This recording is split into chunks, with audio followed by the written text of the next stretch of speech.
I'm sure you all have all seen this in your classroom.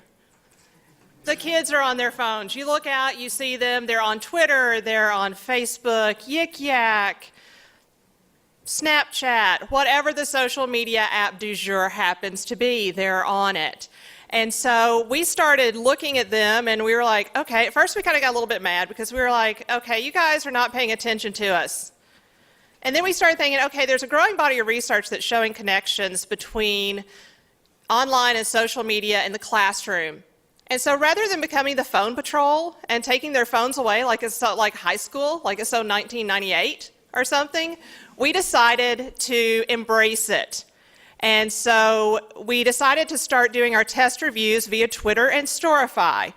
And so what we do is I'll tweet out my review questions, and then I have my students answer. And so I either divide them into groups. I've done it both ways. We've done it both ways. We've either divided into groups, or we have let them do individual. It depends on the makeup of the class and the class dynamic from semester to semester. And so I give a class hashtag, and then I'll tweet my questions out, and then I'll let them start to answer. And so I stream it on the big screen in my classroom. And so I'm scrolling with like one hand, and I've got my phone, and I'm like marking the favorites. So it's kind of like getting the digital equivalent of a gold star. And you should see their reaction. Sometimes it's like, ooh, I got a gold star. And they just think it's so cool, or then I retweet them. And so then after our review session in class, we go in and we make a Storify. And you all are all familiar with Storify. It's a drag and drop curation service. It's super simple to use. And so this makes the study guide accessible just about anywhere. And so, you know, we write like an introductory paragraph, like a lead, give it a hashtag and a headline, and tell them what the format's going to be, just to remind them, because, you know, they're probably on their phones, obviously, in class, maybe not paying exact attention at the first of the class. And this allows us to add some context into the story. And so if they've tweeted something that's incorrect, for instance, we can go in and we can add some context. We can correct them.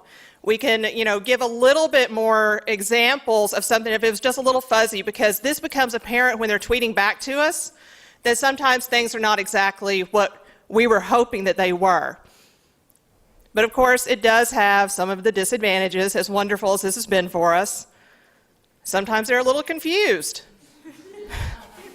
This is one of my classes. And a couple of times they've complained to us. They're like, you know, we don't really like you all doing this.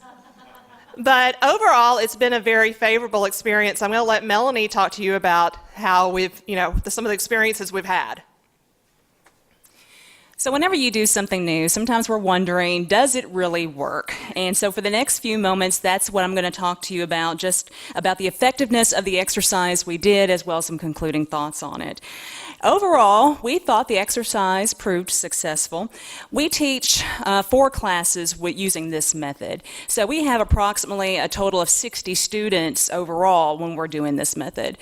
At the time that we did this, and the results I'm going to give you, this was about a year ago.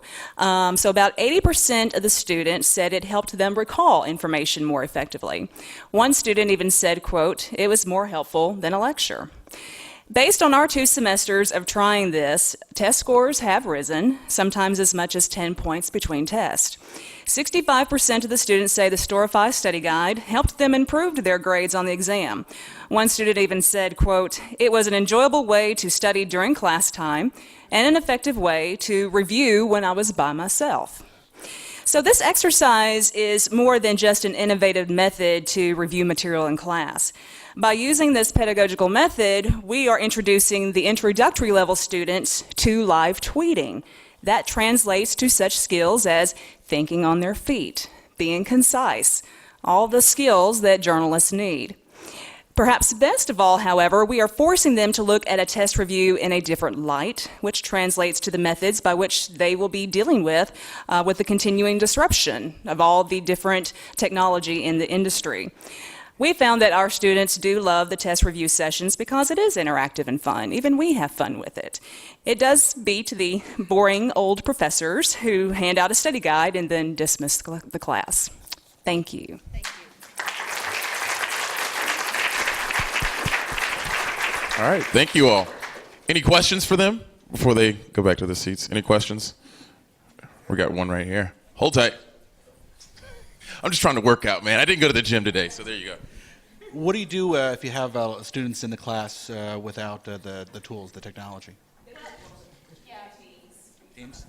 Yeah, I actually had kind of a funny story because I always end up with the funny stories. But I actually had a student last year for Lent who gave up Twitter. I mean, seriously, who gives up Twitter for Lent in this day and age? So he worked with a friend, and so I allowed them to work together. So that's how we've been handling it. And then one student didn't have a phone, and so we have some school iPads, and so I handed them a school iPad. So we do have some ways around it, but generally, most of our students have iPads, phones. They can go to the computer. Some of them did have to set up a Twitter account after we started doing this because, believe it or not, we do have some students who don't have a Twitter account. They do now. That answered your question? Nice. Anybody else? Okay, let's give them one more round of applause.